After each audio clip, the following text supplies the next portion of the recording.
नमस्कार बच्चों, कैसे हैं आप सभी।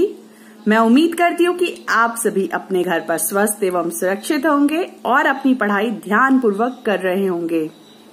मैं आपकी संस्कृत विषय की अध्यापिका शुभ्रा पांडे आज संस्कृत कक्षा में आप सभी का स्वागत करती हूँ। आज हम पढ़ेंगे पाठ 3 प्रभात वेला। तो आइए हम अपने पाठ को शुरू करते हैं। पाठ 3 तृतीयः पाठ प्रभात वेला अर्थात प्रातः काल। प्रातः काल चेतना काल होता है जो विद्यार्थियों के लिए बहुत ही उपयोगी होता है। इसलिए विद्यार्थियों को ब्रह्म मुहूर्त में उठकर अपने अध्ययन कार्य को प्रारंभ करना चाहिए। शिक्षण बिंदु। स्वस्थ समृद्ध जीवनस्य कृते प्रातः कालस्य महत्वम्। स्वस्थ और समृद्ध जीवन के लिए प्रातः काल का समय महत्वपूर्ण होता है। प्रातः काल की शोभा अतीव मनोहरा रमणीय च भवति। पूर्व दिशायाम् एषः सूर्यप्रकाशः सर्वत्र जीवनं संचारयति। अस्मिन् काले सर्वत्र सुखदायकः प्राणदायकः अनिलः वहति। सर्वे जीवा नेत्रे उन्मील्य आलस्यं परित्याज्य गृहात् बहिः आगच्छन्ति। स्वस्वकार्यं कर्तुं प्रारभन्ते च। प्रातः काल की शोभा अतीव मनोहरा रमणीय च भवति। प्रातः काल की शोभा मन को मोहने वाली बहुत ही सुंदर होती है। अर्थात प्रातः काल जब होता है तो उसकी सुंदरता, प्रातः काल की सुंदरता मन को मोहने वाली होती है। पूर्व दिशायाम एषः सूर्य प्रकाशः सर्वत्र जीवनम संचारयति। पूर्व दिशा में उदयमान यह सूर्य का प्रकाश सभी के जीवन में ऊर्जा का संचार करता है। अस्मिन् काले सर्वत्र सुखदायकः प्राणदायकः अनिलः वहति। इस समय सब जगह, सर्वत्र यानी सब जगह सुखदायक प्राणदायक हवा बहती है, हवा चलती है। सर्वे जीवा नेत्रे उन्मील्य आलस्यं परित्याज्य गृहात् बहिः आगच्छन्ति। सभी जीव अपने नेत्रों से आलस्य को त्याग कर, आलस्य का परित्याग करके अपने घर से बाहर आते हैं। स्व कार्यम कर्तुम प्रारभ्यन्ते च, और अपने अपने कार्यों में लग जाते हैं, अपने अपने कार्यों का प्रारंभ करते हैं। इस पाठ का अर्थ एक बार फिर से देख लेते हैं। प्रातः काल की शोभा मन को मोहने वाली होती है।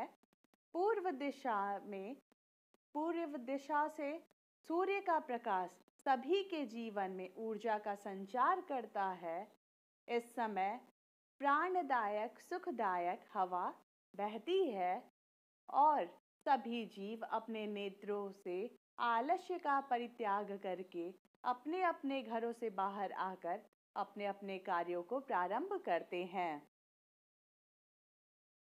सूर्य उदयात् प्राक् ब्रह्म मुहूर्तम भवति। सूर्य उदय से पहले ब्रह्म मुहूर्त होता है। अयं कालः मानवस्य कृते अमृतः कालः भवति। यह समय मानव के लिए, मनुष्यों के लिए अमृत काल होता है। ये अपि साधकाः सन्ति ते अस्मिन् मुहूर्ते एव उत्तिष्ठन्ति।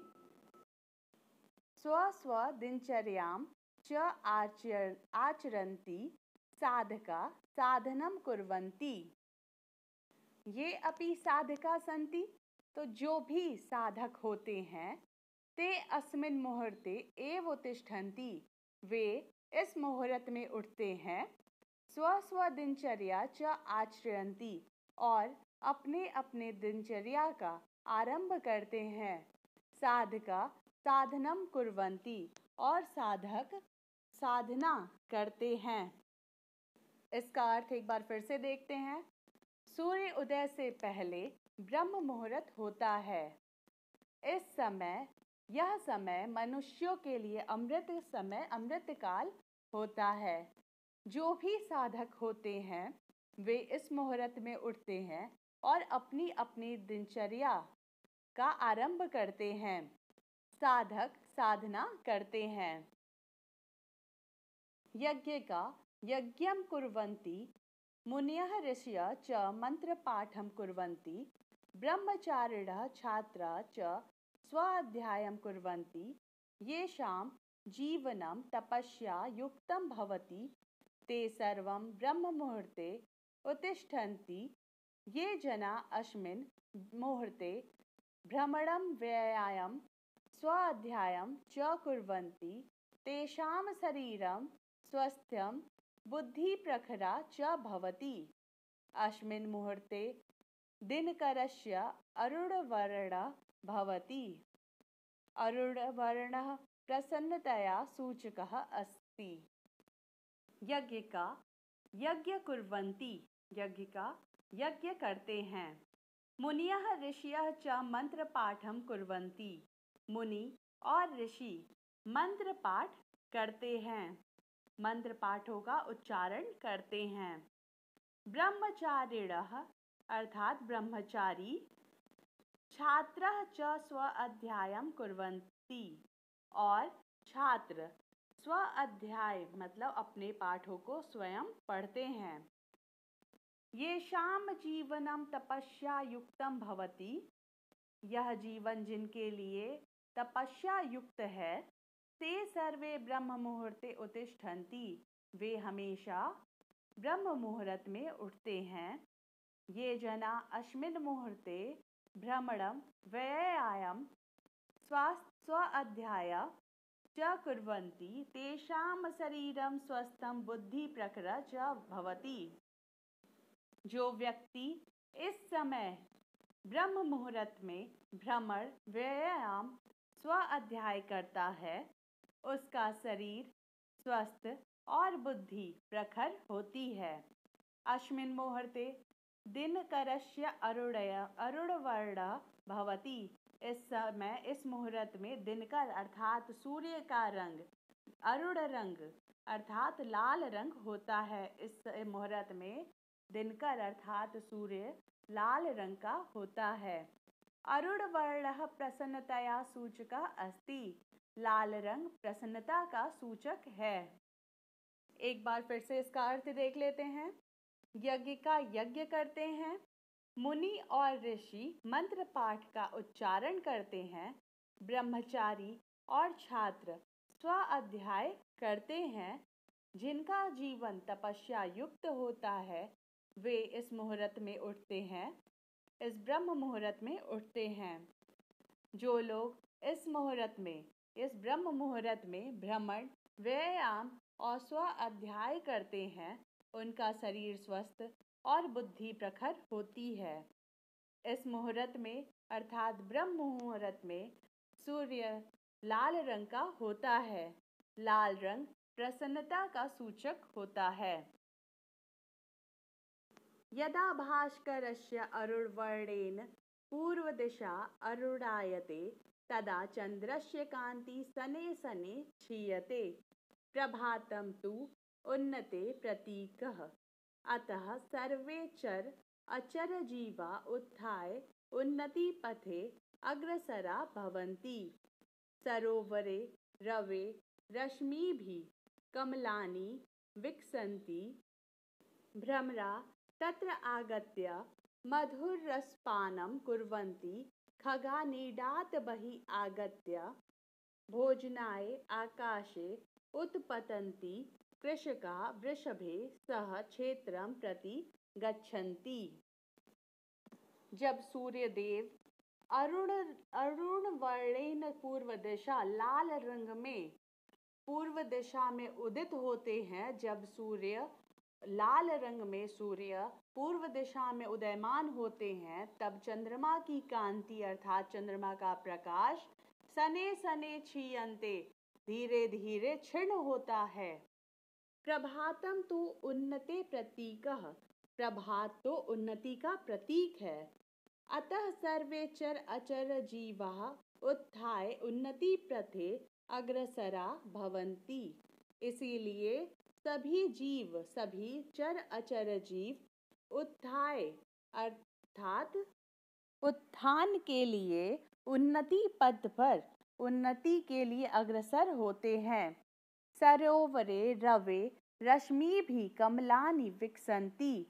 सरोवर में अर्थात तालाब में, रवे रश्मि भी अर्थात रवि की किरणें, सूर्य की किरणों से कमल विकसित होते हैं, कमल खिल जाते हैं। भ्रमरा तत्र आगत्य मधुर रसपान कुर्वन्ति। भौरे वहाँ आकर मधुर रसपान करते हैं। खगा निडात बहि आगत्य भोजनाय आकाशे उत्पतन्ति। पक्षी अपने घोंसलों से बाहर निकलते, अपने घोंसलों से बाहर आते हैं और भोजन के लिए आकाश में उड़ जाते हैं। कृषका वृषभे सह क्षेत्रम प्रति गच्छन्ति। किसान अपने बैलों के साथ खेतों में जाते हैं। सर्वेषां ऋतूणां प्रभात काल की शोभा भिन्ना भवति। ग्रीष्म ऋतु ऊष्मायुक्तं प्रभातं, वर्षा ऋतु शीतोष्णयुक्तं प्रभातं, शरत ऋतु प्रभात शोभा तु अतीव रमणीया भवति। रात्रो पतिता तुषार बिंदुवः तृणां कुरेषु मुक्ताकणं सदृशां दृश्यन्ते। सर्वेषां ऋतूणां प्रभात काल की शोभा भिन्ना भवति। सभी ऋतुओं का प्रभात काल की शोभा भिन्न भिन्न होती है। ग्रीष्म ऋतु ऊष्मायुक्तम प्रभातम। ग्रीष्म ऋतु की सुबह ऊष्मायुक्त होती है। वर्षा ऋतु शीतोष्ण युक्त प्रभातम। वर्षा ऋतु का प्रभात काल शीतोष्ण युक्त होता है। शरत ऋतु प्रभात शोभा तु अतीव रमणीया भवति। शरत ऋतु का प्रभात काल मनमोहक होता है, अर्थात बहुत ही सुंदर होता है। रात्रो पतिता तुषार बिंदुवः तृणां कुरेषु मुक्ताकर्णं सदृशां दृश्यन्ते। रात्रो पतितः अर्थात रात्रि में गिरी हुई, तुषार बिंदुवः अर्थात ओश की बूंदे, तृणाम कुरेषु घास के ऊपर, मुक्ताकर्णम सादृश्यम दृश्यन्ते घास के ऊपर गिरी हुई, घासों के ऊपर गिरी हुई ओश की बूंदे मोती के समान प्रतीत होती हैं।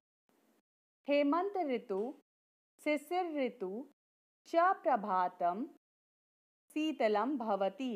हेमंत ऋतु और शिशिर ऋतु का प्रभात काल शीतल होता है। वसंत ऋतु तो प्रभातम अधिकम शोभते। वसंत ऋतु का प्रभात काल अधिक शोभित होता है। सर्वां दिशां पुष्पराग रंजिता भवति। सभी दिशाएं रंग बिरंगे फूलों से रंग जाती हैं। प्रातः काल चेतना काल भवति। प्रातः काल चेतना काल होता है। विद्या उपासकानां छात्राणां कृते तु अयं कालम सर्वोत्तम भवति। विद्या उपासकों के लिए अर्थात छात्रों के लिए तो यह समय बहुत ही महत्वपूर्ण होता है। प्रातः स्नान आदि कृत्वा नित्यं गायत्री मंत्रस्य जापं कुर्युः। प्रातः स्नान आदि से निवृत्त होकर गायत्री मंत्र का जाप करना चाहिए। बच्चों, यहाँ कुछ शब्द और उनके अर्थ दिए गए हैं। आइए हम उन शब्दों को पढ़ते हैं और उनके अर्थों को जानते हैं। पहला शब्द है संचार्यति, जिसका अर्थ होता है संचार करता है। अनिलः अर्थात हवा। नेत्रे दोनों आँखों को। उन्मील्य खोलकर। प्राक पहले। प्रखरा अर्थात तेज। अरुण वर्णः लाल रंग, कांति, प्रकाश, क्षीयते कम होता है, उन्नते उन्नति का, रवे सूर्य की नीडात घोंसले से, वृषभे सह बैलों के साथ, पतितः गिरी हुई, तुषार बिंदुवः ओस की बूंदे, मुक्ता कर्ण सादृशा मोती के समान, पुष्प राग रंजिता फूलों के रंग से रंगी हुई। एक बार फिर से हम इन शब्दों को दोहरा लेते हैं। संचार्यति संचार करता है, अनिलः हवा, नेत्रे दोनों आँखों को, उन्मील्य खोलकर, प्राक पहले, प्रखरा तेज, अरुण वर्णः लाल रंग, कांति प्रकाश, क्षीयते कम होता है, उन्नते उन्नति का, रवे सूर्य की नीडात घोंसले से, वृषभे सह बैलों के साथ, सानिध्य तैयार, पतितः गिरी हुई, तुषार बिंदुवः ओस की बूंदे, मुक्ता कर्ण सादृशा मोती के समान, पुष्प राग रंजिता फूलों के रंग से रंगी हुई। बच्चों, मैं उम्मीद करती हूँ यह पाठ आपको अच्छे से समझ में आया होगा। इस पाठ को आप 2 से 3 बार अवश्य पढ़ें और दिए गए शब्दार्थ को याद करें। मैं यह भी उम्मीद करती हूँ कि आप निर्देशों का पालन करेंगे और समय से अपना कार्य पूर्ण करेंगे। इस पाठ से संबंधित किसी भी प्रकार की दिक्कत होने पर आप हमसे प्रश्न पूछ सकते हैं। आज के लिए बस इतना ही। धन्यवाद। आपका दिन मंगलमय हो।